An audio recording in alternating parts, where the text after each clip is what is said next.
William Shakespeare 1564 April 26న బాప్తిస్మం పొందినాడు. April 23 1616న మరణించాడు. ఒక ఆంగ్ల కవి, నాటక రచయిత, నటుడు. ప్రస్తుతము చాలామంది ఇతన్ని గొప్ప ఆంగ్ల రచయితగానూ, ప్రపంచ నాటక రచయితలలో మిన్నైన వానిగానూ గుర్తిస్తున్నారు. ఇతన్ని తరచూ ఇంగ్లాండు జాతీయ కవిగానూ, బార్డ్ ఆఫ్ అవాన్, కవీశ్వరుడు గానూ పిలుస్తారు. ఇతని రచనల్లో ప్రస్తుతం 37 నాటకాలు, 154 చతుర్పాద కవితలు, సొన్నెట్ పద్యాలు, 2 పెద్ద వ్యాఖ్యాన కవితలు, నారటవ్ పోయమ్స్, ఇంకా చాలా ఇతర కవితలు లభిస్తున్నాయి. ఇతని నాటకాలు ప్రపంచంలోని అన్ని ముఖ్య భాషల్లోకి తర్జుమా చెయ్యబడినాయి. అంతేకాకుండా ఏ ఇతర నాటకాలు ప్రదర్శించనన్నిసార్లు ప్రదర్శించబడినాయి. షేక్స్పియర్ స్ట్రాట్ఫోర్డ్ అపాన్ అవాన్లో జన్మించాడు. ఇక్కడనే పెరిగి పెద్దవాడైనాడు. 18 సంవత్సరాల వయసులో అన్నే హాథవేను వివాహం చేసుకున్నాడు. వీరికి 3 సంతానం. మొదటి కానుపులో సుసాన్నా హాల్ అనే అమ్మాయి, తరువాత కానుపులో హామ్నెట్, జూడిత్ క్వినే అను కవలలు జన్మించారు. రమారమి 1585, 1592ల మధ్య కాలంలో స్వంత ఊరి నుండి లండన్ వెళ్లి నటుడు, రచయిత, చాంబర్లేన్ ప్రభువు మనుషులు, తరువాతి కాలంలో ఇదే కంపెనీ రాజుగారి మనుషులు కింగ్స్మెన్ అను నాటకాల కంపెనీలో భాగస్వామిగా విజయవంతమైన జీవితం కొనసాగించాడు. 1613లో తిరిగి స్వంత ఊరికి విశ్రాంత జీవితానికి వెళ్లినట్లు తెలుస్తుంది. ఆ తరువాత 3 సంవత్సరాలకు అక్కడే మరణించాడు. షేక్స్పియర్ వ్యక్తిగత జీవితం గురించిన ఆధారాలు కేవలం కొన్ని మాత్రమే లభిస్తున్నాయి. మిగిలిన శూన్యాన్ని భర్తీ చెయ్యడానికి ఎన్నో కల్పనలు కల్పించబడినాయి. ఈ కల్పనల్లో అతని శృంగార జీవితం, ధార్మిక జీవితం, అతని రచనలు నిజంగా అతనే వ్రాసాడా అన్నటువంటి అనుమానాలు ఉన్నాయి. ప్రస్తుతం లభిస్తున్న రచనల్లో చాలావరకు 1590, 1613ల మధ్య వ్రాసినవి. తొలినాళ్లలోని షేక్స్పియర్ నాటకాలు హాస్యరస ప్రధానమైనవి, చారిత్రక నేపథ్యం కలవి ఉన్నాయి. 16వ శతాబ్దంలోనికి ఇతని రచనల్లోని కళాత్మకత, నాణ్యత గరిష్ట స్థాయికి చేరుకున్నాయి. ఆ తరువాత ఇతను 1608 వరకు ఎక్కువగా హామ్లెట్, లీర్ రాజు, మాక్బెత్ వంటి విషాద నాటకాలు వ్రాసినాడు. ఈ నాటకాలు ఆంగ్ల భాషలోనే గొప్పవిగా కొనియాడబడుతున్నాయి.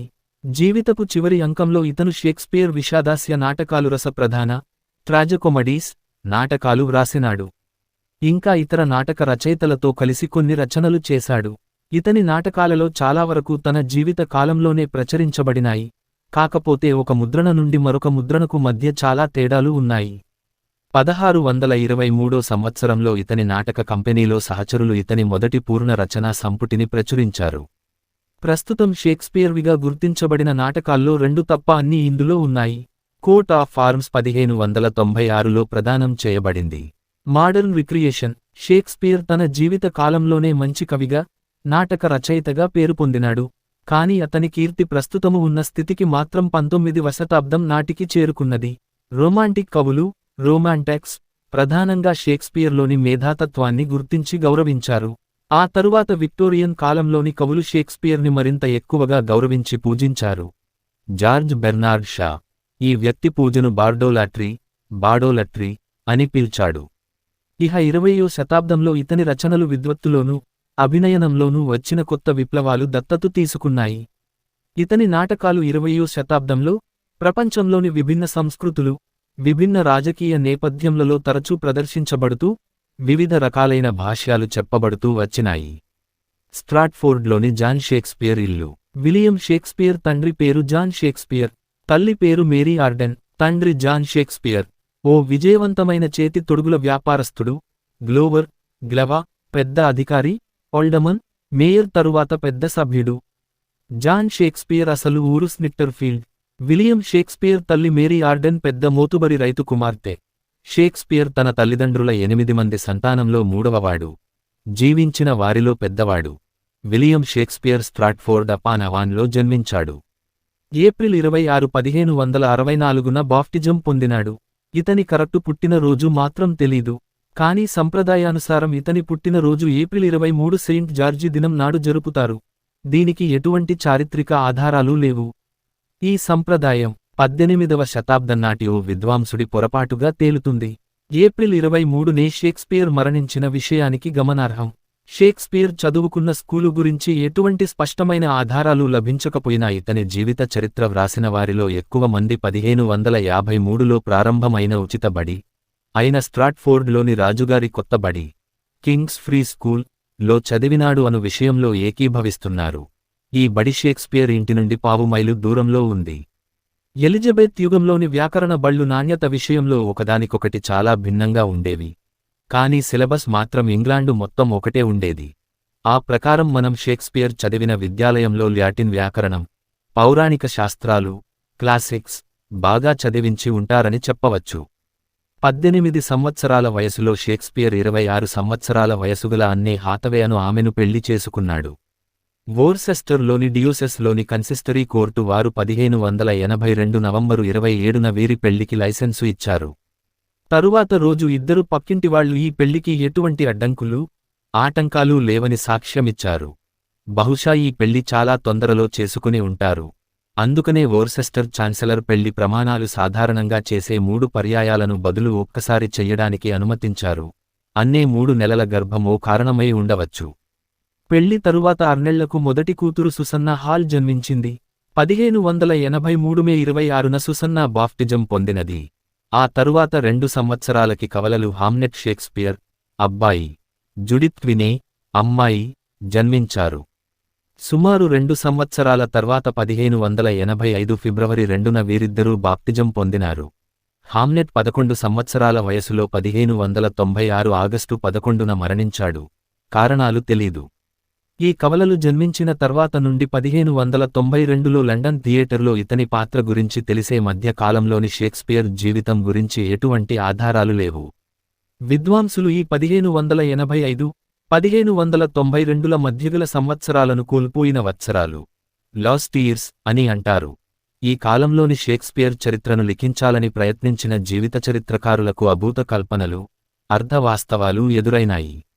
నికోలస్ రూవే అనే అతను షేక్స్పియర్ జీవిత చరిత్ర వ్రాసిన వారిలో మొదటివాడు. ఇతను స్ట్రాట్ఫోర్డ్ వాసులు చెప్పుకునే ఓ కథను ఉటంకించాడు.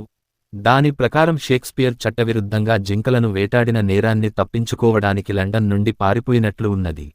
మరొక 18వ శతాబ్దం చెప్పుకోలు ప్రకారం షేక్స్పియర్ నాటక జీవితం నాటకాలు చూడటానికి వచ్చిన వారి గుర్రాలు కట్టివేసే పనితో మొదలయింది.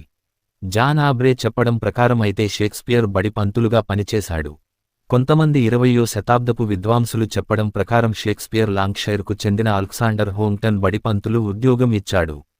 ఇతను కాథలిక్ మతస్థుడు, భూస్వామి. ఇతని విల్లులో ఒక విలియం షేక్సాఫ్ట్ను పేర్కొన్నాడు.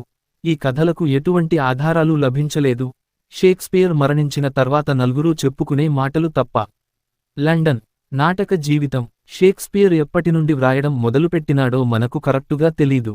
కాని ఆ కాలం నాటి ఉదాహరణల నుండి, నాటకాల ప్రదర్శన రికార్డుల నుండి 1592 నాటికే ఇతని నాటకాలు స్టేజ్పై ఆడబడుతున్నట్లు తెలుస్తుంది.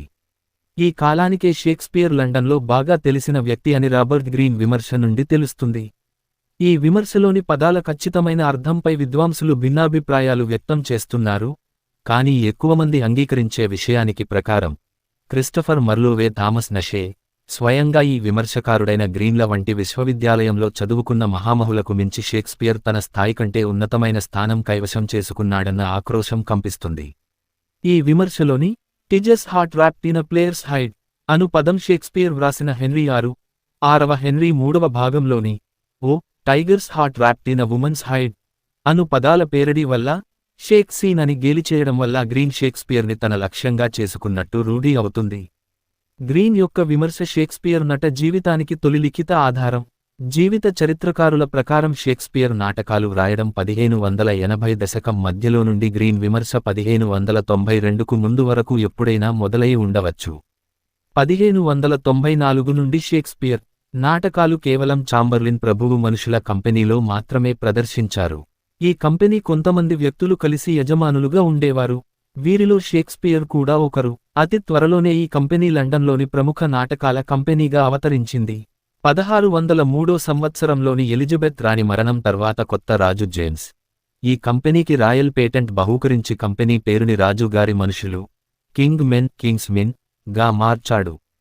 1599లో కంపెనీ సభ్యులు భాగస్వామ్యంతో థేమ్స్ నది ఒడ్డున ఒక థియేటర్ నిర్మించారు. దీనికి గ్లోబ్ అని పేరు పెట్టినారు. 1608లో వీరి భాగస్వామ్యం బ్లాక్ఫెయిర్స్ ఇండోర్ థియేటర్ను కూడా తమ ఆధీనంలోనికి తెచ్చుకున్నారు. షేక్స్పియర్ ఆస్తుల అమ్మకం. కొనుగోలు రికార్డులు పరిశీలిస్తే ఈ కంపెనీ షేక్స్పియర్ను ధనవంతుణ్ణి చేసినట్టు తెలుస్తుంది. 1597లో షేక్స్పియర్ స్ట్రాట్ఫోర్డ్లో రెండవ అతి పెద్ద ఇల్లు ఖరీదు చేశాడు. 1605లో స్ట్రాట్ఫోర్డ్లోనే పరిస్టైర్స్ అనే షేర్లలో పెట్టుబడి పెట్టినాడు. షేక్స్పియర్ నాటకల్లో కొన్ని 1594 నుండి చిన్న పుస్తకాల్లో ప్రచురించబడినాయి. 1598 నాటికి షేక్స్పియర్ పేరే సెల్లింగ్ పాయింట్గా రూపొంది అన్ని టైటిల్స్లోనూ అతని పేరు కనిపించడం ప్రారంభమైంది. నాటక రచయితగా విజయం సాధించిన తర్వాత కూడా షేక్స్పియర్ తన నాటకల్లోనూ, ఇతరుల నాటకాల్లోనూ నటించడం కొనసాగించాడు. బెజ్ జాన్సన్ యొక్క 1616 ముద్రణలో every man of his humour 1598, Sejanus, his fall 1603 నాటకాల్లోని నటీనటుల చిట్టాలో షేక్స్పియర్ పేరు ఉంది. 1605లో జాన్సన్ యొక్క వోల్ఫోన్ నాటక నటీనటుల జాబితాలో షేక్స్పియర్ పేరు లేకపోవడాన్ని బట్టి ఇతని నటనా జీవితం చివరినాళ్లకి వచ్చిందని చెప్పవచ్చు. కానీ 1623 ప్రచురణలోని షేక్స్పియర్ రచనల ప్రథమ ముద్రణలోని నటీనటుల జాబితాలో అన్ని నాటకాల్లోనూ పేరు ఉన్నది. ఇందులో కొన్ని వోల్పోవ్ తర్వాత ప్రదర్శించబడినవి. కానీ ఈ నాటకాల్లో షేక్స్పియర్ ఏ పాత్రల్లో నటించాడన్న విషయాలు మాత్రం లేవు. 1610 సంవత్సరంలో హెర్ఫోర్డ్కు చెందిన జాన్ డేవిస్ గుడ్విల్ నైట్, సైనికాధికారి, పాత్ర పోషించాడని చెప్పినాడు. 1709లో రోవే ఒక పరంపరగా వస్తున్న విషయానికి ప్రకారం హామ్లెట్ తండ్రి ఆత్మ పాత్రలో షేక్స్పియర్ నటించాడని చెప్పినాడు. ఆ తరువాత సంప్రదాయాల ప్రకారం యాస్ ఎ లైక్ ఇట్ లో ఆడమ్ పాత్ర 5వ హెన్రీలో కోరస్ పాత్ర పోషించాని చెప్పబడుతుంది. కానీ విద్వాంసులు ఈ సమాచారపు మూలాలను అనుమానపు దృక్కులతో చూస్తారు. షేక్స్పియర్ తన కాలాన్ని లండన్, స్ట్రాట్ఫోర్డ్ల మధ్య విభజించాడు. 1596 సంవత్సరంలో, అనగా కొత్త ఇళ్లు కొనడానికి సంవత్సరం ముందు థేమ్స్ నదికి ఉత్తరంగా ఉన్న బిషప్ గేట్, సెయింట్ హెలెన్ యొక్క పరిష్ వద్ద నివసించేవాడు.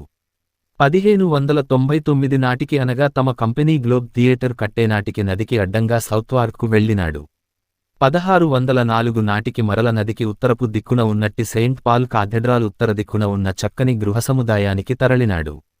ఇక్కడ షేక్స్పియర్ క్రిస్టఫర్ మౌంట్ జాయ్ అని పిలవబడు ఫ్రెంచ్ హ్యూజ్నాట్ దగ్గర గదులు అద్దెకు తీసుకున్నాడు. ఈ హ్యూజ్నాట్ అమ్మాయిలకు విగ్గులు, ఇతర అలంకరణ సామాగ్రి తయారు చేసి అమ్మేవారు. 1612లో షేక్స్పియర్ తమ ఇంటి యజమాని కూతురు వివాహ వివాదం విషయంలో కోర్టుకు సాక్షిగా హాజరైనాడు. 1613 మార్చిన బ్లాక్ ఫెయిర్ యొక్క ప్రైరీలో ఒక గేట్హౌజ్ కొన్నాడు. 1614 నవంబరు నుండి తన అల్లుడు జాన్ హాల్తో కలిసి చాలా వారాలు లండన్లో గడిపినాడు. 1606, 1607ల మధ్య షేక్స్పియర్ చాలా తక్కువ నాటకాలు వ్రాసినాడు. 1613 తర్వాత ఇతను వ్రాసినట్లు చెప్పబడేవి ఏమీ లేవు. చివర 3 నాటకాలు బహుశా జాన్ ఫ్లెచర్తో కలిసి వ్రాసి ఉండవచ్చు. ఈ ఫ్లెచరే రాజుగారి మనుషుల నాటకాల కంపెనీ షేక్స్పియర్ రచనా వారసునిగా మారినాడు. మరణానికి కొన్ని సంవత్సరాల ముందు షేక్స్పియర్ స్ట్రాట్ఫోర్డుకి పదవీ విరమణ చేసి వెళ్ళినాడని మనకు చెప్పిన తొలి చరిత్రకారుడు రోవే. కాని ఈ రోజుల్లోలా ఆ రోజుల్లో పూర్తిగా బాధ్యతల నుండి తప్పుకోవడం అంటూ ఉండదు. లండన్ అప్పుడప్పుడు వస్తూపోతూ ఉండేవాడు. 1616 ఏప్రిల్ 23న షేక్స్పియర్ మరణించాడు. ఇతనికి అప్పుడు భార్య, 2 కుమారులు ఉన్నారు. సుసన్నా డాక్టరు అయిన జాన్ హాల్ను వివాహమాడినది. రెండవ కుమార్తె జుడిత్, షేక్స్పియర్ మృతికి 2 నెలలకు ముందు వైనమ్మే థామస్ క్వినేను వివాహం చేసుకున్నది. షేక్స్పియర్ తన వీలునామాలో ఆస్తిలో ఎక్కువ భాగం పెద్ద కుమార్తెకు చెందేట్టు వ్రాసినాడు. అలాగే ఆస్తి ఎటువంటి నష్టం లేకుండా సుసన్నా మొదటి కొడుకు చెందేట్టు నియమం పెట్టినాడు. క్వినేకు 3 సంతానం, కాని వారిలో అందరూ పెళ్లికి ముందే మరణించారు. హాల్కు ఒకరే సంతానం, ఎలిజబెత్. వీరు 2 మార్లు వివాహం చేసుకున్నారు, కాని ఎటువంటి సంతానం లేకుండానే 1670లో మరణించారు. దానితో షేక్స్పియర్ వంశం అంతం అయినది. షేక్స్పియర్ వీలునామాలో భార్య గురించి కేవలం అరకొరగా మాత్రమే వ్రాయబడింది. అన్నికి బహుశా 3వ వంతు ఆస్తి ఆటోమేటిక్గా వచ్చి ఉంటుంది. కాకపోతే షేక్స్పియర్ వీలునామాలో ఓ చోట మాత్రం తన భార్యకు తన 2వ ఉత్తమ మంచం చెందాలి అని వ్రాసినాడు. ఈ వాక్యం వల్ల చాలా కల్పనలు వచ్చినాయి. కొంతమంది విద్వాంసుల ప్రకారం ఇది అన్నెను అవమానించామే, కానీ మరికొంతమంది మాత్రం 2వ ఉత్తమ మంచం పెళ్లి నాటిదై ఉంటుందని, తద్వారా షేక్స్పియర్ భార్యపై ప్రేమను ప్రకటించినాడని చెప్తారు. షేక్స్పియర్ మరణాంతరం 2 రోజులకు హోలీ ట్రినిటీ చర్చి, పవిత్ర త్రిమూర్తిత్వ చర్చిలో అంత్యక్రియలు జరిగినాయి. 1623కు ముందు ఈ ప్రాంతంలో ఓ స్మారక చిహ్నం నెలకొల్పినారు. దీనిపై షేక్స్పియర్ విగ్రహం నడుము వరకు ఉంచారు. నాటికలు. విద్వాంసులు షేక్స్పియర్ రచనా కాలాన్ని 4 ప్రధాన భాగాలుగా విభజించారు. 1590వ దశకం మధ్య వరకు ఇతను వ్రాసిన రచనల్లో రెండు రకాలు కలవు. మొదటి రకం హాస్యరస ప్రధానమైనవి. వీనిపై ఇటాలియన్, రోమన్ రచనల ప్రభావం బహుమెండు. రెండవ రకం చారిత్రక కథాంశాలతో కూడినవి. వీటిపై పొప్యులర్ క్రొనికల్ సంప్రదాయపు ప్రభావం బహుమెండు. షేక్స్పియర్ రచనా కాలాల్లో రెండవ భాగం 1595లో విషాద భరిత నాటకం రచించిన రోమియో, జూలియట్తో మొదలై 1599లో రచించిన మరొక విషాద భరిత నాటకం జూలియస్ సీజర్తో ముగుస్తుంది. మూడవ కాలం 1600–1608 వరకు షేక్స్పియర్ చాలా వరకు విషాదభరిత నాటకాలు వ్రాసినాడు. 1608–1613ను నాల్గవ కాలంగా విభజిస్తారు. ఈ కాలంలో ఎక్కువ విషాదాస్య భరిత నాటకాలు వ్రాసినాడు. మూడవ రిచర్డ్, ఆరవ హెన్రీ యొక్క మూడవ భాగం షేక్స్పియర్ తొలినాటి రచనలుగా ఆధారాలు లభిస్తున్నాయి. వీటిని 1590వ దశకంలో తొలి భాగంలో రచించాడు. చాలా కాలం పాటు రచించిన షేక్స్పియర్ యొక్క అన్ని నాటకాలు సరియైన కాలాన్ని గుర్తించడం కష్టతరమైన పని. కాని ఈ నాటకాల్లోని పాఠాన్ని బట్టి Titus Andronicus, the comedy of errors, the taming of Shelley, two gentlemen of వెరోనాలు కూడా తొలినాటి రచనలు అని చెప్తుంటారు. ఇవి చారిత్రక నేపథ్యమల రచనలు. వీటి కథాంశాన్ని రఫెల్ హోలిన్షెడ్ యొక్క chronicles of England, Scotland, Ireland అను పుస్తకం యొక్క 1587 ముద్రణ ఆధారం. ఇంకా ఈ రచనలు ఇతర ఎలిజబెత్ కాలంనాటి నాటికల నుండి కూడా ప్రేరణ పొందినాయి. ముఖ్యంగా థామస్ కైడ్, క్రిస్టఫర్ మర్లోవే రచనలు, ఇంకా మధ్యయుగం నాటి నాటక సంప్రదాయాలు, సెనికా యొక్క నాటకాల ప్రభావం కూడా ఉంది. షేక్స్పియర్ తొలినాటి రచనల్లో శాస్త్రీయ, ఇటాలియనేట్ కామెడీలు, క్లిష్టతరమైన ద్విముఖ కథానికలు, టైట్ డబుల్ ప్లాట్స్, ఖచ్చితమైన హాస్య సన్నివేశాలు ఉన్నాయి. ఏ మిడ్ సుమర్ నైట్స్ డ్రీమ్, ఓ నడివేసవి రాత్రి కల అనేది శృంగారం, మంత్రతంత్రాలు, హాస్యం మొన్నగు విషయాల కలయిక.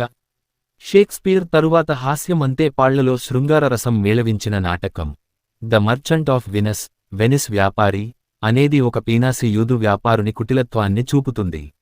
ఇది విక్టోరియా కాలం నాటి ఆలోచనా విధానాన్ని ప్రతిబింబిస్తుంది, కానీ నేడు మాత్రం జాత్యాహంకార భావనలు గలవిగా కంపిస్తుంది. కుటిలత్వం, పదాడంబరత్వం కల, ado about nothing, ado about nothing, as you like it, as you like it లోని ఆకర్షణీయమైన గ్రామీణ వాతావరణం, ఆనందాస్వాదనతో కూడిన 12th నైట్ లతో షేక్స్పియర్ కామెడీల వరుస ముగుస్తుంది. పద్య కవిత్వంతో నిండిన రెండవ రిచర్డ్ తర్వాత పూర్తిగా వచనంలో వ్రాసిన నాల్గవ హెన్రీ ప్రథమ, ద్వితీయ భాగాలు, ఐదవ హెన్రీ చారిత్రక నాటకాలలో హాస్యరసాన్ని మేళవించాడు. షేక్స్పియర్ హాస్యం, గంభీర్యం, పద్యం, వచనంల మధ్య పరస్పరం మారుతూ పాత్రలను మలచి తన రచనలో పరిణతను అద్భుతంగా ప్రదర్శించాడు. ముందుగానే చెప్పుకున్నట్టు షేక్స్పియర్ రెండవ కాలం ఒక విషాదరస ప్రధాన రచన రోమియో, జూలియట్తో మొదలై మరొక విషాదరస ప్రధాన నాటకం అయిన జూలియస్ సీజర్తో ముగుస్తుంది. రోమియో, జూలియట్ అనేది ప్రపంచ ప్రఖ్యాత శృంగార, విషాద చిత్రీకరణ. ఇందులో యవ్వనం, ప్రేమ, మరణాలు చిత్రించబడినాయి. ఇహ జూలియస్ సీజర్ విషయానికి వస్తే ఇది 1579లో ప్లుటార్స్ పార్లల్ లైవ్స్, సమాంతర జీవితాలకు సర్ థామస్ నార్త్ చేసిన అనువాదం ఆధారం. జూలియస్ సీజర్ ఓ కొత్త రకమైన నాటక విధానాన్ని ప్రవేశపెట్టింది. షేక్స్పియర్ విద్వాంసుడు జేమ్స్ పాపిరో ప్రకారం ఈ జూలియస్ సీజర్లోని వివిధ రాజకీయ విషయాలు, పాత్రలులో వ్యక్తిత్వం, ఇన్వర్డ్నెస్, సమకాలీన సంఘటనలు, షేక్స్పియర్ స్వంత రచనా శిల్పం ఒకదానికొకటి ప్రభావం చూపినాయి. షేక్స్పియర్ మూడవ రచనా కాలం, విషాద యుగంగా పిలవబడే ఈ సమయం 1600 నుండి 1608 వరకు కొనసాగింది. ఈ కాలంలో షేక్స్పియర్ సమస్యా నాకాలుగా పిలవబడే మెజర్ ఫర్ మెజర్, ఆ is a well that ends well కూడా వ్రాసినాడు. అంతేకాకుండా ఇతను విషాదరస ప్రధాన నాటకాలు ఈ కాలానికి ముందు కూడా వ్రాసినాడు. కాని ఈ 1600, 1608ని మాత్రం విషాద యుగంగా పిలవడం సంప్రదాయం. ఈ విషాదరస ప్రధాన నాటకాలు షేక్స్పియర్ రచనల్లో శిఖరాన్ని చూపిస్తాయని చాలామంది అంటారు. మొదటి నాటకపు నాయకుడు హామ్లెట్, బహుశా షేక్స్పియర్ పాత్రలన్నింటిలోనూ ఎక్కువగా చర్చించబడిన పాత్రం, మరీ ముఖ్యంగా అతని చెయ్యాలా వద్దా అను అంతర్మథనం బహు ప్రసిద్ధి. మొదటి కథానాయకుడు హామ్లెట్ అంతర్ముఖుడు కావడం అతని బలహీనత అయితే ఆ తరువాత నాటకాల నాయకులు అయిన ఓటిల్లో, లియర్ రాజులు తమ న్యాయ నిర్ణయంలో తప్పుల వల్ల బలహీనులు అయినారు. సాధారణంగా షేక్స్పియర్ విషాద నాటకాలు నాయకుడి బలహీనతలు, భయంకరమైన తప్పులు ఆధారంగా ఇతివృత్తంగా మలచబడి క్రమ జీవితాన్ని నాశనం చేసి కథానాయకుని, అతనికి ఇష్టమైన వాళ్లని నాశనం చేస్తాయి. ఓథెల్లో లోని ప్రతినాయకుడు అమాయకుడు, ఒథెల్లోకి భార్యపై గల అనుమానాన్ని ఎగదోసి అమాయకురాలు, ఒథెల్లోను ప్రాణప్రదంగా ప్రేమించే అతని భార్యను స్వయంగా హత్య చేసేట్టు పురికొల్పుతాడు. ఆ తరువాత లియర్ రాజు లో ముసలిరాజు తన అధికారాన్ని వదులుకోవడం అనే భయంకర తప్పు చేయడం ద్వారా కుమార్తె హత్యకు గ్లౌసెస్టర్ డ్యూక్ చిత్రహింసలు, గ్రుడ్డితనానికి కారణమవుతాడు. విమర్శకుడు ఫ్రాంక్ కెరోడ్ ప్రకారం ఈ నాటకాలు పాత్రల మంచితనాన్ని గాని, ప్రేక్షకులకు కరత్వాన్నుండి ఉపశమనాన్ని గాని అందించవు. షేక్స్పియర్ సంక్లిష్ట చిన్న విషాద నాటకమైన మక్బెత్లో మక్బెత్ దంపతులు తమ తీవ్రమైన, నిలపలేని కోరిక వల్ల మంచి రాజుని చంపి సింహాసనాన్ని అధిష్ఠిస్తారు. కాని తరువాత అదే వాళ్లని నాశనం చేస్తుంది. ఈ నాటకంలోనే షేక్స్పియర్ అభౌతిక పాత్రను ప్రవేశపెడతాడు. షేక్స్పియర్ చివరి పెద్ద విషాదరస ప్రధాన నాటకలైన ఆంటోనీ, క్లియోపాత్రా ఇంకా కొరియోలనస్లు షేక్స్పియర్ యొక్క అద్భుత కవిత్వం కలిగి ఉన్నాయి. కవి, విమర్శకుడు అయిన టి.ఎస్. ఇలియట్ ప్రకారం ఈ రెండూ షేక్స్పియర్కి అత్యంత విజయవంతమైన నాటకాలు. షేక్స్పియర్ 4వ, ఆఖరి రచనా కాలములో విషాదాస్యరసంలో వ్రాసినారు. సింబెలైన్, ది వింటర్స్ టేల్, ది టెంపెస్ట్లు. ఈ నాటకాల్లో కథానాయకులు తమ తప్పులు చివర్లో శుభం వైపు ముగుస్తాయి. కొంతమంది ఈ మార్పుని షేక్స్పియర్ జీవితంలో వచ్చిన మార్పుగా చెప్తారు, కాని ఇది కేవలం ఆ కాలంలోని నాటక ప్రేక్షకుల ట్రెండు మార్పుగా భావించవచ్చు. ఈ 3 స్వంత రచనలే కాకుండా ఈ కాలంలో షేక్స్పియర్ 8వ Henry, the two noble kinsmen, ఇతర రచయిత భాగస్వామ్యంలో వ్రాసినాడు, బహుశా జాన్ ఫ్లెచర్ కావచ్చు. ప్రదర్శనలు. తొలినాటి నాటకాలు ఏ కంపెనీ కోసం వ్రాసినాడో చెప్పడానికి ప్రస్తుతం సరియైన ఆధారాలు లేవు. కానీ టిటస్ ఆండ్రోనికస్ నాటకం యొక్క 1594 ముద్రణలో ఈ నాటకాన్ని 3 ట్రూపులు వేసినట్టు వ్రాయబడింది. 1592, 1593 ప్లేగు వ్యాధి బీభత్సం తర్వాత షేక్స్పియర్ నాటకాల్ని తమ స్వంత కంపెనీలోనే ప్రదర్శించడం మొదలుపెట్టినాడు. ఈ ప్రార్థనలు థేమ్స్ నదికి ఉత్తరాన ఉన్న కర్టన్ ఇన్ షోర్డిచ్ థియేటర్లో ప్రదర్శించేవాడు. లండన్ వాసులు ఇతని నాటకం 4వ హెన్రీ చూడటానికి బారులు తీరేవారు. క్లియోనార్డో డిగ్ చెప్పినట్లు ఈ థియేటర్ భూయజమానితో గొడవల్లో చిక్కుకున్నప్పుడు ఇక్కడి థియేటర్ మొత్తం కూల్చేసి ఆ కలపను గ్లోబ్ థియేటర్ నిర్మాణానికి ఉపయోగించారు. ఇది నటీనటుల చేత నటీనటులు కొరకు నిర్మించబడిన మొదటి థియేటరు. దీనిని థేమ్స్ నది దక్షిణపు ఒడ్డున సౌత్వార్క్ దగ్గర నిర్మించారు. ఈ థియేటర్ 1599 తర్వాత చాలా వరకు షేక్స్పియర్ ప్రధాన నాటకాలన్నీ గ్లోబ్ థియేటర్ కొరకే వ్రాసినాడు. హాన్లెట్, ఒథెల్లో, లియర్ రాజు వీటిలోనివే. చాంబర్లైన్ ప్రభువు యొక్క మనుషులు కంపెనీకి రాజుగారి మనుషులుగా పేరు మార్చిన తర్వాత వీరు ఆనాటి క్రొత్త రాజు అయిన జేమ్స్ ప్రత్యేకమైన సంబంధంలోకి ప్రవేశించారు. ఆ ప్రదర్శనాధారాలు కొద్దిగానే లభించినప్పటికీ రాజుగారి మనుషులు కంపెనీ 1604, 1605 నవంబరు 1 అక్టోబరు 31ల మధ్య మొత్తం 7 ప్రదర్శనలిచ్చారు. ఇందులో మర్చంట్ ఆఫ్ వెనిస్ ప్రదర్శనే 2 సార్లు ఉంది. 1608 తర్వాత వీరు శీతాకాలంలో బ్లాక్ ఫెయిర్ ఇండోర్ థియేటర్లోనూ వేసవి కాలంలో గ్లోబ్ థియేటర్లోనూ ప్రదర్శనలిచ్చేవారు.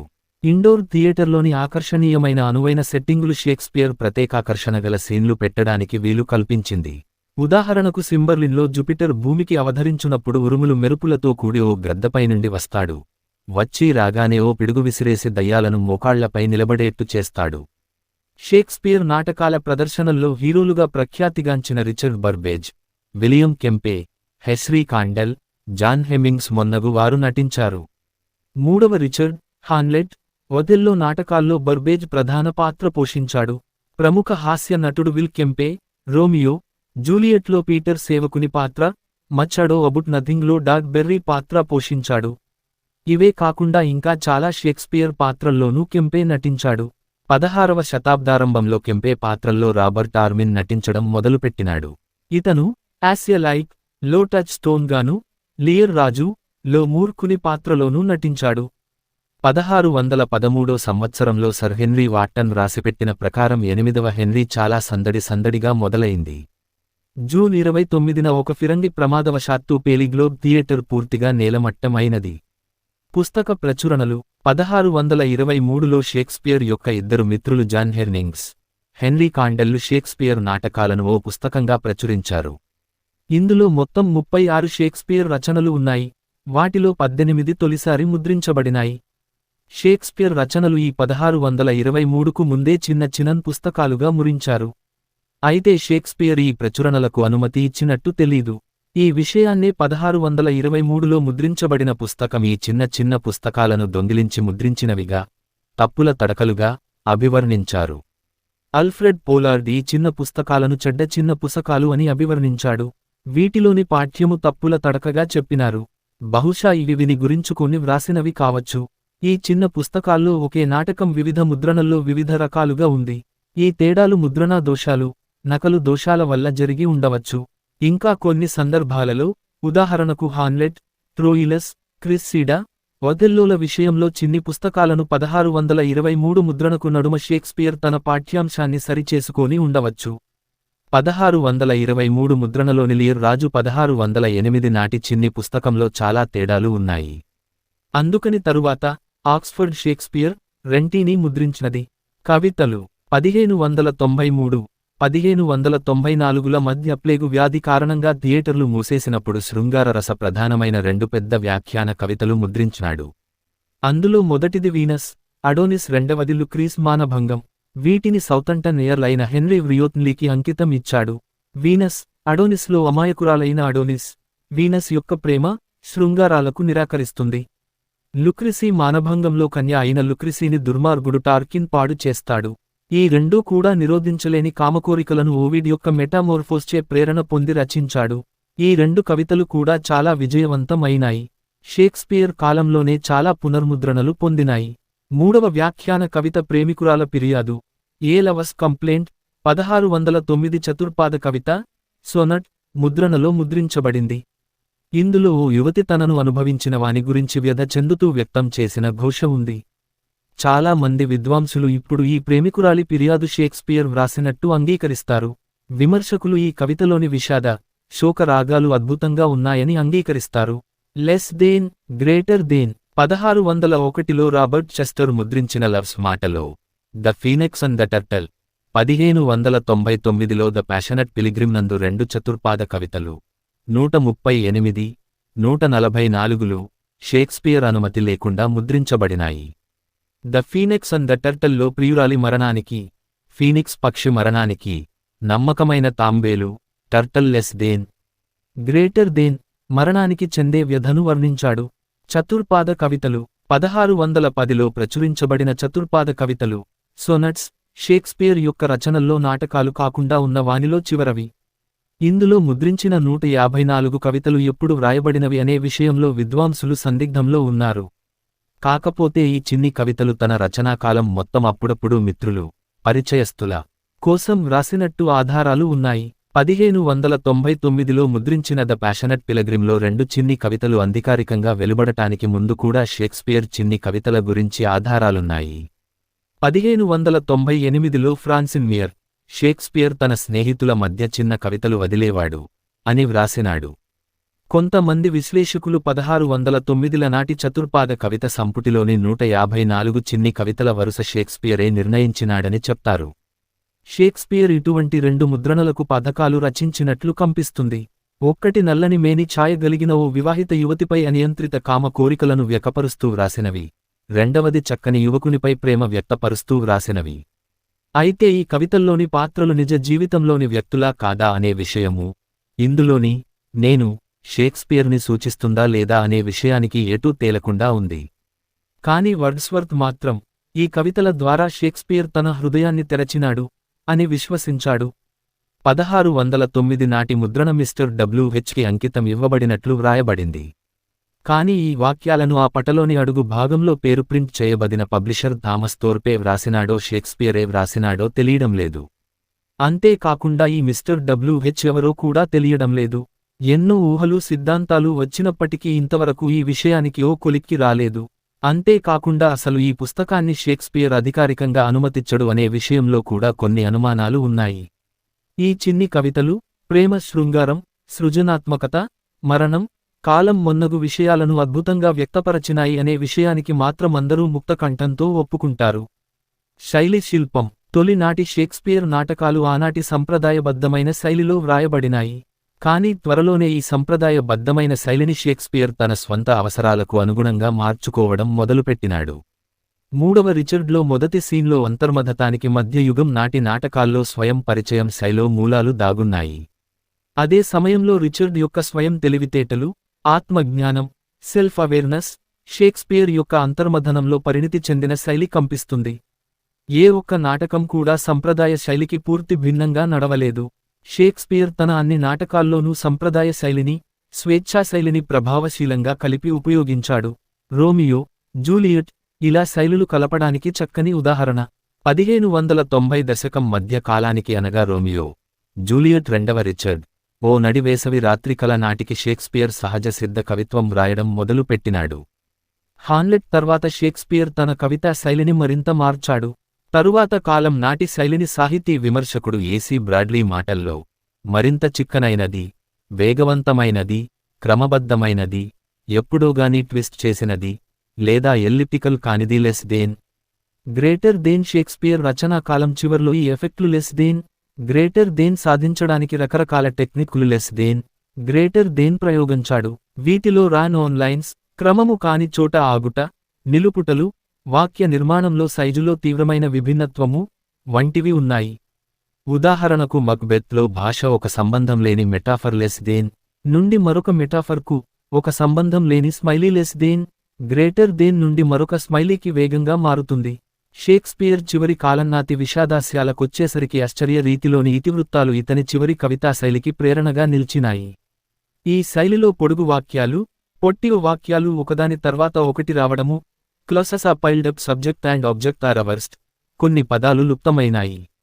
ఇవి అన్నీ కలిసి ఒక విధమైన ఆశుత్వం, స్పాంటనియటీ సాధించాయి. ఆ రోజుల్లోని అన్ని నాటక రచయితల్లాగానే షేక్స్పియర్ కూడా తన ఇతివృత్తాలను పెట్రర్చ్, హోల్నిషేడ్లు వంటి వాటి నుండి ఎన్నుకున్నాడు. ప్రతి ఇతివృత్తాన్ని పలు ఆసక్తిదాయక సీన్లు ఉండే విధంగా ప్రేక్షకులకు నచ్చే విధంగా మలచాడు. ఈ రకమైన నిర్మాణం వల్ల షేక్స్పియర్ నాటకాలు అనువాదాలు, మార్పులు చేర్పులను, వైడ్ ఇంటర్ప్రిటేషన్లను తట్టుకుని నిలబడగలిగినకో కలిగి ఉన్నాయి. షేక్స్పియర్ కాలంతో పాటు పరిణితి పొందేసరికి అతని పాత్రలకు స్పష్టమైన చల ఉత్ప్రేరకాలను లెస్ దేన్, గ్రేటర్ దేన్ విభిన్న వాక్రీతులను ప్రయోగించాడు. కాని ఇతని తొలినాటి నాటక పద్ధతులు చాలా వరకు చివరి కాలంనాటి నాటకాల వరకు కొనసాగించాడు. విషాదాస్యాలలో మాత్రం మరింత కృత్రిమమైన శైలికి కావాలనే మళ్ళినాడు. తద్వారా ఇంఫసైజ్ ది అలూషన్ ఆఫ్ థీటర్ ప్రభావాలు షేక్స్పియర్ సృజించిన రచన తరువాత చాలా కాలం వరకు ఆంగ్ల కవిత్రంలోనూ, సాహిత్యంలోనూ, నాటకాల్లోనూ తన అమోఘమైన ప్రభావం చూపించింది. ఇతను పాత్ర చిత్రణ, ఇతివృత్త నిర్మాణము, భాష, శోన్రల శక్తి సామర్థ్యాలను విశాలం చేశాడు. ఉదాహరణకు రోమియో జూలియట్ వరకు శృంగార రసాన్ని విషారసం కోం ఉపయోగించడం పనికొచ్చేదిగా చూడబడలేదు. అంతర్మథనం కేవలం పాత్రల గురించిన సమాచారం ఇవ్వడానికి, ఏదన్నా సంఘటన గురించిన సమాచారం ఇవ్వడానికి మాత్రమే ఉపయోగించేవారు. కానీ షేక్స్పియర్ ఈ అంతర్మథనాన్ని పాత్రల మనసులను వివరించడానికి విరివిగా వాడుకున్నాడు. షేక్స్పియర్ రచనలు తరువాతి తరాల కవులపై తీవ్ర ప్రభావం చూపినాయి. రొమాంటిక్ కాలంలోని కవులైతే ఏకంగా షేక్స్పియర్ వచన నాటకాలను కవిత్వంలో పునర్లిఖించడానికి ప్రయత్నించారు. కాకపోతే ఈ ప్రయత్నం పెద్దగా విజయవంతం అవలేవు. జార్జ్ స్టెయినర్ అను విమర్శకుడు, కొలెరిడ్జ్ నుండి టెన్నిసన్ వరకు వచ్చి అన్ని ఆంగ్ల నాటకాలు షేక్స్పియర్ నాటకాలను బలహీనమైన, చప్పని, అనుకరణలు, మర్పులు అంటూ వ్రాసినాడు. థామస్ హెర్డీ, విలియం పాల్క్నర్, చార్లెస్ డికిన్స్ వంటి నవలా రచయితలను కూడా షేక్స్పియర్ చాలా ప్రభావం చూపినాడు. డికిన్స్ అయితే తన నవలల్లో 25 పేర్లు షేక్స్పియర్ నుండి ప్రేరణ పొంది పెట్టినవే. అంతేకాకుండా డికిన్స్ తన నవలల్లో తరచూ షేక్స్పియర్ను ఉటంకించేవాడు. అమెరికా దేశపు నవలా రచయిత హెర్మన్ మెల్విల్లే యొక్క రచనల్లోని అంతర్మథనాలుపై షేక్స్పియర్ ప్రభావం సుస్పష్టము. మెల్విల్లే నవల మోచీ డిక్లోని నాయకుడు అహబ్ షేక్స్పియర్ లియర్ రాజు నుండి చాలా ప్రేరణ పొందినది. విద్వాంసులు 20,000కు పైగా సంగీతపు సృజనలను షేక్స్పియర్ రచనలకు సంబంధించిన వాటిగా గుర్తించారు. వీటిలో గిసెపి వెర్డికి చెందిన 2 ఒపెరాలు, ఒథెల్లో, ఫాల్ట్స్ ఆఫ్ లు కూడా ఉన్నాయి. నాణ్యత విషయంలో ఈ రెండూ మూలంతో సమస్థాయిలో ఉంటాయి. అనేకమంది చిత్రకారులను కూడా షేక్స్పియర్ ప్రేరణగా నిలిచినాడు. వీరిలో రొమాంటిక్ కాలము నాటి వాళ్లు, రఫెల్ ముందతి కాలం వాళ్లు కూడా ఉన్నారు. స్విస్ రొమాంటిక్ చిత్రకారుడు, విలియం బ్లేక్ స్నేహితుడు అయిన హెన్రీ ఫ్యూసిలీ అయితే ఏకంగా షేక్స్పియర్ మక్బెత్ను జర్మన్ భాషలోనికి అనువదించాడు. మానసిక శాస్త్రవేత్త అయిన సిగ్మండ్ ఫ్రాయిడ్ షేక్స్పియర్ సైకాలజీ అని మరీ ముఖ్యంగా హామ్లెట్ విషయంలో మానవ తప్పిదాలకు ఉదాహరణలుగా చూపినాడు. షేక్స్పియర్ ఆంగ్ల భాష యొక్క వ్యాకరణం పూర్తిగా ఫిక్స్ చేయకముందు తన విరివైన రచనలు చేశాడు. ఇతని రచనలు ఆధునిక ఆంగ్ల భాష రూపు ఓ కొలిక్కి రావడానికి సాయపడ్డాయి. శామ్యూల్ జాన్సన్ తన a dictionary of the English language అనే పుస్తకంలో ఏ ఇతర రచయితను కోట్ చెయ్యనన్నిసార్లు కోట్ చేశాడు. విత్ బేటెడ్ హార్ట్, వెనిస్ వ్యాపారి, అ ఫోగోన్ కన్క్లూషన్, ఒథెల్లో వంటివి ఆంగ్ల భాష దైనందిక జీవనంలో భాగమైనాయి. విమర్శాత్మక గొప్పతనం. షేక్స్పియర్కి తన జీవిత కాలంలో ఎటువంటి బిరుదులు, సన్మానాలు లభించలేదు, కాని పలువురు తన జీవిత కాలంలోనే మెచ్చుకున్నారు. 1598లో క్లెరిక్ రచయిత అయిన ఫ్రాన్సిస్ మియర్స్ ఆనాటి ఆంగ్ల రచయితల్లో హాస్యం, విషాదంలలో బ్రహ్మాండమైన నైపుణ్యం గలవాడని వ్రాసినాడు. కేంబ్రిడ్జ్లోని సెయింట్ జాన్ కాలేజీలో పర్న్సాస్ నాటక రచయితలు షేక్స్పియర్ని చాసర్, గోవర్, స్పెన్సర్లతో సమఉజ్జీగా భావించాడు. మొదటి షేక్స్పియర్ ప్రచురణలో బెజ్ జాన్సన్ షేక్స్పియర్ని అప్పటి తరానికి ఆత్మగా, ఆనాటి స్టేజ్కి ఆనందప్రదాయినిగా, పొగడ్తల గకారకుడిగా అభివర్ణించాడు. కాకపోతే మరొక చోట ఇదే జాన్సన్ షేక్స్పియర్ తన కళకు సానపట్టాలి అని కూడా చెప్పినాడు. 1660లో రాజరికాన్ని పునఃస్థాపించడం నుండి 17వ శతాబ్దం చివర వరకు క్లాసికల్ ఆలోచనలు ఓగ్గా ఉన్నాయి. దీని ఫలితంగా ఆ కాలంలోని విమర్శకులు షేక్స్పియర్ రచనలను జాన్ ఫ్లెచర్, బెన్ జాన్సన్ల తర్వాత స్థాయిగా చెప్పేవారు. ఉదాహరణకు థామస్ రెమర్ షేక్స్పియర్ హాస్యాన్ని, విషాదాన్ని కలిపి నాటకాలు వ్రాస్తున్నాడని విమర్శించాడు. కానీ కవి, విమర్శకుడు అయిన జాన్ డ్రెడెన్ షేక్స్పియర్ని ఉన్నత స్థానంలో నిలబెట్టినాడు. ఇతను, నే జాన్సన్ను ఆరాధిస్తాను, కాని షేక్స్పియర్ని ప్రేమిస్తాను అని చెప్పినాడు. చాలా దశాబ్దాలు రెయర్ మాటలే ఎక్కువమంది అంగీకరించారు. కాని 18వ శతాబ్దం నాటికి విమర్శకులు షేక్స్పియర్ని అతని దారిలోనే అర్థం చేసుకోవడం ప్రారంభించారు. వీరు షేక్స్పియర్ని ఓ సహజ జీనియస్ లెస్ దేన్, గ్రేటర్ దేన్గా గుర్తించారు. ఇతని పనులపై వివిధ పండితులు చేసిన పరిశోధనలు వ్రాసిన పుస్తకాలు పెరుగుతున్న షేక్స్పియర్ ప్రాభవాన్ని మరింత పెంచినాయి. 1765లో శామ్యూల్ జాన్సన్, 1790లో ఎడ్మండ్ మలోనే వీరిలో ముఖ్యులు. 1800 సంవత్సరానికి షేక్స్పియర్ ఆంగ్ల జాతీయ కవిగా స్థిరపడినాడు. 18, 19వ శతాబ్దాలలో ఇతని కీర్తి ప్రతిష్టలు విదేశాలలో కూడా వ్యాపించినాయి. వాల్టేర్, గోతే, స్టెంథల్, విక్టర్ హూగోలు షేక్స్పియర్ను అభిమానించిన రచయితల్లో కొందరు. రొమాంటిక్ యుగంలో కవి, సాహితీ తర్వవేత్త అయిన శామ్యూల్ టేలర్ షేక్స్పియర్ని కొలెరిడ్జ్ మెచ్చుకున్నాడు. అలాగే ఈ కాలంలోని విమర్శకుడు ఆగస్టు విల్హెల్మ్ షెల్గెల్ షేక్స్పియర్ నాటకాలను జర్మన్ భాషలోనికి in the spirit of German రొమాంటిసిజంతో అనువదించాడు. షేక్స్పియర్ గురించిన భావనలు. రచయితగా షేక్స్పియర్ మరణించిన 150 సంవత్సరాల తర్వాత అతని రచనలు నిజంగా షేక్స్పియరే వ్రాసినాడా అనే అనుమానాలు మొదలైనాయి. Francis Bacon, Christopher Marlowe, Edward de Vere, Oxford యొక్క ఎర్ల్ వంటి చాలా పేర్లు పరిశీలించబడినాయి. కాని ఈ సిద్ధాంతాలన్నీ విద్వాంసుల వేత కొట్టివేయబడినాయి. కాకపోతే ఆక్స్ఫర్డ్ థియరీ మాత్రం 21వ శతాబ్దంలో కూడా కొంత ప్రాముఖ్యం వహించింది. మతం. కొంతమంది పండితుల ప్రకారం షేక్స్పియర్ కుటుంబం కాథలిక్ మతావలంబీకులు. షేక్స్పియర్ కాలంలో కాథలిక్ మతాన్ని అవలంబించడం చట్టవ్యతిరేకం. ఈ ఆధారం, మరికొన్ని ఆధారాలను అనుసరించి షేక్స్పియర్ కూడా కాథలిక్ మతావలంబీకుడని చెప్తారు. షేక్స్పియర్ యొక్క అమ్మ మేరీ ఆర్డన్ కాథలిక్ కుటుంబం నుండి వచ్చినది అని చెప్పడానికి గట్టి ఆధారాలు ఉన్నాయి. అలాగే షేక్స్పియర్ నాన్న జాన్ షేక్స్పియర్ చేవ్రాలు చేసిన కాథలిక్ విశ్వాసపత్రం మరొక గట్టి ఆధారం. ఈ ఆధారం 1757లో హెలెనీ వీధిలో అతని వ్యవసాయపు ఇంటిలో లభించింది. కొంతమంది పండితులు ఈ పత్రం విశ్వసనీయతను అనుమానిస్తారు. 1591లో అధికారులు జాన్ షేక్స్పియర్ చర్చికి రుణం గురించిన విచారణా భయంతో హాజరు కాలేదని వ్రాసినారు. ఇలా రుణం గురించిన విచారణా భయం ఓ సాధారణ కాథలిక్ వంక. 1606లో షేక్స్పియర్ కూతురు సుసన్నా స్ట్రాట్ఫర్డ్లో ఈస్టర్ సమావేశానికి హాజరు కాలేదని వ్రాయబడింది. ఇహపోతే షేక్స్పియర్ రచనల్లో అతని కాథలిక్ మతాభిమానానికి అనుకూలంగానూ, వ్యతిరేకంగానూ ఆధారాలు లభిస్తున్నాయి. శృంగార జీవితం. షేక్స్పియర్ శృంగార జీవితానికి, సంసార జీవితం సంబంధించి కేవలం కొన్ని వివరాలు మాత్రమే లభిస్తున్నాయి. 18 సంవత్సరాల వయసులో 26 సంవత్సరాల వయసుగల అన్నేను పెళ్లి చేసుకున్నాడు. ఆ సమయంలో ఆమె గర్భవతి. సుసన్నా వారి ముగ్గురు సంతానంలో మొదటి కుమార్తె. పెళ్లి తర్వాత 6 నెళ్లకు అనగా 1583 మే 26లో పుట్టినది. ఆ తర్వాత షేక్స్పియర్ చతుర్పాద కవితలను అతనికి మరో యువతిపై గల ప్రేమకు సాక్ష్యంగా చూపిస్తారు. కాని ఇతరులు మాత్రం అది ప్రేమ కాదు, స్నేహం మాత్రమే అని చెప్తారు. అదే సమయంలో అతని నల్లని యువతిపై రచించిన 26 చతుర్పాద కవితలను ఓ వివాహిత స్త్రీతో ఇతనికి గల సంబంధమును చెప్తాయంటారు. రచనల జాబితా. నాటకాల వర్గీకరణ. 1623 సంవత్సరంలోని మొదటి ముద్రణలో మొత్తం 36 నాటకాలు ముద్రించబడినాయి. ఈ ముద్రణలో మొత్తం నాటకాలను 3 రకాలుగా వర్గీకరించినారు. అవి హాస్యం, విషాదం, చారిత్రకాలు. షేక్స్పియర్ తన రచనల్లోని ప్రతి పదము అతనే వ్రాయలేదు. ఆ కాలంలో సాధారణంగా జరిగినట్టే ఇతని నాటకాలు ఇతరులతో కలిసి వ్రాసిన చిన్నెలు కంపిస్తాయి. ప్రథమ సంపుటిలో 2 నాటకాలు ముద్రించబడలేదు. ఈ రెండూ కూడా ఇప్పుడు షేక్స్పియర్ రచనలుగా అంగీకరిస్తున్నారు. ఇప్పుడు వీటిలో సింహభాగం షేక్స్పియర్ వ్రాసినట్టు పండితులు విశ్వసిస్తున్నారు. ప్రథమ్ సంపుటిలో ఎటువంటి కవితలూ కలపబడలేదు. 19వ శతాబ్ది చివర్లో ఎడ్వర్డ్ డౌడెన్ చివరి 4 హాస్యరస ప్రధాన నాటకాలను రొమాన్సెస్గా వర్గీకరించాడు.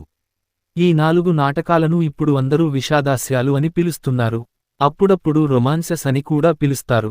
ఈ దిగువ జాబితాలో ఈ విషాదాస్యాలను యాస్టరిస్క్ గుర్తుతో సూచించడమైనది. 1896లో ఫెడరిక్ ఎస్ బోస్ సమస్య నాటకాలు అని మరో వర్గాన్ని నిష్పాదించాడు. ఈ వర్గంలో 4 నాటకాలు చేర్చాడు. 1.2.3.4. ఈ పదంపై చాలా వాద ప్రతివాదాలు జరిగినాయి. నేడు ఇతర నాటకాలకి కూడా ఈ పదాన్ని ఉపయోగిస్తున్నారు. ఈ దిగువ జాబితాలో సమస్యా నాటకాలను గుర్తుతో సూచించడమైనది. షేక్స్పియర్ పాక్షికంగా వ్రాసిన నాటకాలు గుర్తుతో సూచించడమైనది. ఇతర రచనలు షేక్స్పియర్ వ్రాసిన వాటిగా చెప్పబడుతున్నప్పటికీ అవి అన్నీ అలభ్యం. రచనల జాబితా. హాస్యరస రచనలు, కొమెడీస్. ప్రధాన వ్యాసం: Shakespearean comedy. All's well that ends well, as you like it. The comedy of Errors loves labors lost Misha for Misha the merchant of Venus the merry wives of Windsor a midsummer night's dream much ado about nothing Pericles asterisk the taming of the shrew the tempest asterisk 12th night the two gentlemen of Verona the two noble kinsmen asterisk the winter's tale asterisk histories pradhana vyasam Shakespearean charitra King John Richard Rendo Hindi 4 Hindi 4 Hindi 5 Hindi 6 Hindi 6 Hindi 6 Richard 3 Hindi 8 tragedies pradhana vyasam Shakespearean tragedy Romeo and Juliet Coriolanus Titus Andronicus Timon of Athens Julius Caesar Macbeth Hamlet Troilus and Cressida King Lear Othello Antony and Cleopatra Cymbeline asterisk poems Shakespeare's sonnets Venus and Adonis the rape of Lucre the passionate pilgrim the phoenix and the turtle a lover's complaint lost place love's labors un Cardenio Apocrypha Pradhana Vyasam Shakespeare Apocrypha Arden of Faversham the birth of Merlin Locrine the London prodigal the Puritan the second Maiden's tragedy Sir John Oldcastle Thomas Lord Cromwell Oka Yorkshire tragedy Edward 3 Sir Thomas More